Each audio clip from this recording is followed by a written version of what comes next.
అందరికీ నమస్కారం. వైరా మాజీ శాసనసభ్యులు గౌరవనీయులు మదన్ లాల్ గారు మరణం అనేటటువంటిది ఖమ్మం జిల్లా బీఆర్ఎస్ పార్టీకి తీరని లోటుగా నేను భావిస్తూ ఉన్నాను. వారి కుటుంబంలో అనుకోకుండా కరెక్ట్గా 2 నెలల ముందు ఇంకొక విషాద ఘటన కూడా జరిగింది. తర్వాత వీరు మరణించడం. ముందుగా మదన్ లాల్ గారి కుటుంబ సభ్యులందరికీ కూడా ఆ భగవంతుడు మీకు ధైర్యం ఇవ్వాలని చెప్పి, వారి ఆత్మకు శాంతి కలగాలని చెప్పి మనస్ఫూర్తిగా నేను ప్రార్థిస్తూ ఉన్నాను. వైరా నియోజకవర్గం నుండి వచ్చినటువంటి అనేక మంది బీఆర్ఎస్ పార్టీ కార్యకర్తలు కూడా మరి అన్న లేకపోవడం మాకు నియోజకవర్గంలో పెద్ద లోటు అని చెప్తా ఉన్నారు. వారందరికీ కూడా ధైర్యం ఇస్తూ ఉన్నాం. బీఆర్ఎస్ పార్టీ మీకు అండగా నిలబడుతుంది. పెద్దలు కేసీఆర్ గారి నాయకత్వంలో వైరా నియోజకవర్గంలో తప్పకుండా మళ్ళీ మనం గులాబీ దళాన్ని, గులాబీ జెండాను బలంగా కాపాడుకుంటామనే విషయాన్ని కూడా ఈ సందర్భంగా మీకు తెలియజేస్తూ ధైర్యంగా ఉండవలసిందిగా కార్యకర్తలందరినీ కూడా నేను కోరుతా ఉన్నాను. అదేవిధంగా మీ అందరికీ తెలుసు, ఇవాళ ఎక్కడ చూసినా కూడా వానలు పడుతున్నాయి. రైతులందరూ కూడా మరి రైతు బంధు, రైతు భరోసా వేశామని చెప్పి ప్రభుత్వం చెప్తున్నా, నేను ఇప్పుడే వివిధ గ్రామాల నుంచి పర్యటన చేస్తూ ఇక్కడికి రావడం జరిగింది. రైతు భరోసా వేసి ఏదో ఎన్నికలకు పోదామని ప్రభుత్వం ఎంత ప్రయత్నం చేస్తున్నా రైతులు ఎవరు కూడా సంతోషంగా లేనటువంటి విషయాన్ని ఈ సందర్భంగా ప్రజలందరూ కూడా గమనించవలసిందిగా కోరుతా ఉన్నారు. ఎక్కడికి పోయినా రైతన్నలు ఒకటే మాట చెప్తున్నారు, ఏదో కంటి తుడుపుగా మాకు రైతు బంధు వేసి ఎన్నికలకు పోయేటటువంటి ప్రయత్నం, ఎన్నికల కోసం మాత్రమే రైతుల్ని తలుచుకునేటటువంటి ప్రయత్నం కాంగ్రెస్ పార్టీ చేస్తుందన్న విషయం ఇవాళ చిన్న పిల్లల్ని అడిగినా కూడా తెలుస్తున్నటువంటి సందర్భం. ఎందుకంటే నిన్న మొన్నటి వరకు వడ్ల కొనుగోలులో రైసు మిల్లలు ఇష్టారాజ్యంగా రైతులను వేధిస్తే ఈ ఖమ్మం జిల్లాలో 3 మంత్రులుండి ఒక్కరు కూడా రైతుల్ని కనీసం పలకరించిన పాపాన పోలేదు. బోనస్ ఇస్తామని చెప్పి సన్నవడ్లు వేయమని చెప్పి రైతులకు చెప్పి మరి బోనస్ అంతా కూడా బోగస్ చేసినటువంటి పరిస్థితి కాంగ్రెస్ పార్టీని గమనిస్తూ ఉన్నాం మనం. మరి ఇట్లా చెప్పుకుంటూ పోతే రైతుల పట్ల కేవలం ఇప్పుడు స్థానిక సంస్థల ఎన్నికలు రాబోతూ ఉన్నాయనే ప్రేమను కాంగ్రెస్ పార్టీ కురిపిస్తుందన్న విషయాన్ని నాకంటే ఎక్కువ ప్రజలే ఎక్కడికి పోతే అక్కడ మాకు చెప్తున్నటువంటి సందర్భాన్ని కూడా గమనిస్తున్నాం. మరి ఇవాళ మేము కోరేది ఒకటే, మీరు స్థానిక సంస్థల ఎన్నికలకు వెళ్తామని చెప్పి కాంగ్రెస్ పార్టీ చెప్తా ఉన్నది. వెళ్ళే ముందు ఖచ్చితంగా 42% బీసీలకు రిజర్వేషన్ ఇచ్చిన తర్వాతనే స్థానిక సంస్థల ఎన్నికలు పెట్టాలని కూడా మేము డిమాండ్ చేస్తూ ఉన్నాం.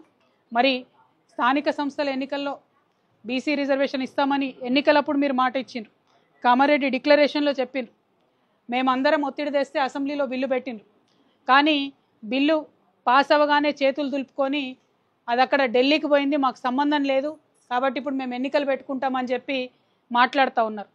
ప్రజలు మీ మోసాన్ని గమనిస్తూ ఉన్నారు. తెలంగాణ ప్రజలు రాజకీయ చైతన్యం ఉన్నటువంటి వాళ్ళు, చాలా చురుకైనటువంటి వాళ్ళు. కాంగ్రెస్ పార్టీ ఇప్పుడు మాకేం పని లేదు, కేవలం అక్కడ కేంద్రం నుంచి బిల్లు రావాలి అని చెప్పి దాటవేసే ప్రయత్నం చేస్తే ఊరుకోరు. ఖచ్చితంగా లోకల్ బాడీ ఎన్నికలు 42% బీసీ రిజర్వేషన్ అమలైన తర్వాత మాత్రమే చేయాలని డిమాండ్ చేస్తూ మేము 17వ తారీఖు నాడు, జూలై 17వ తారీఖు నాడు రైల్ రోకోకు కూడా పిలిపివ్వడం జరిగింది. మరి రైల్ రోకో ద్వారా ఖచ్చితంగా ఢిల్లీ మీద ఒత్తిడి పడుతుంది. నిన్న మొన్ననే సుప్రీంకోర్టు నుంచి ఒక తీర్పు కూడా వచ్చింది.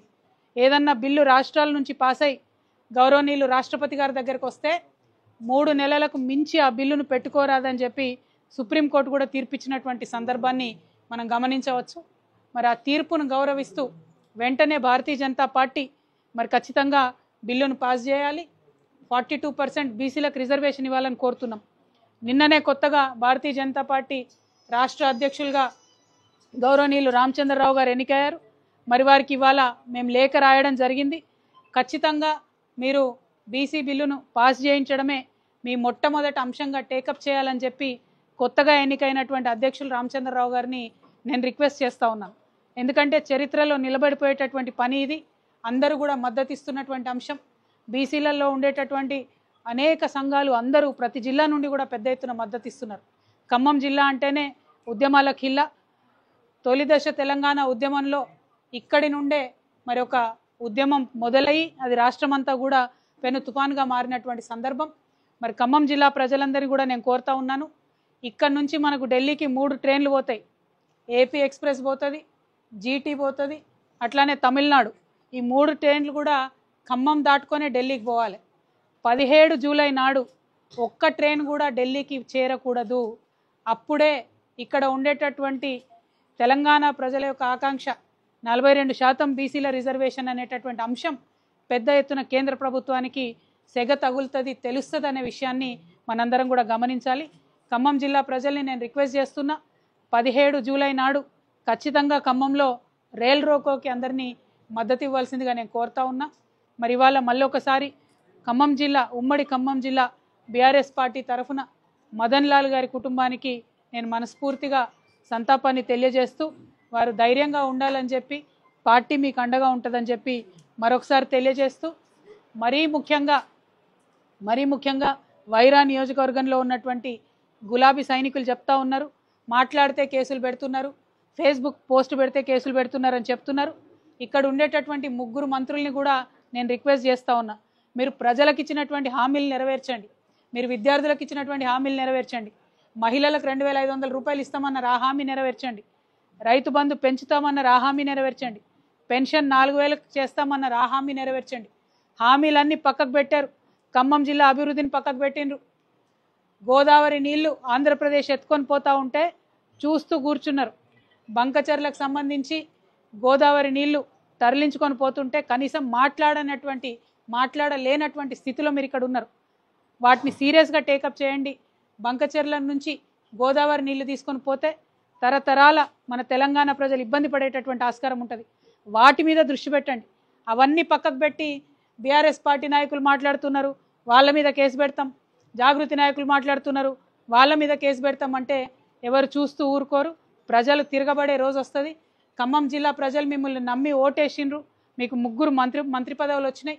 ఇప్పటికన్నా కనీసం మంచి చేయండి అని చెప్పి కాంగ్రెస్ ప్రభుత్వాన్ని కోరుతా ఉన్నాను. Thank you. జై తెలంగాణ, జై కేసీఆర్.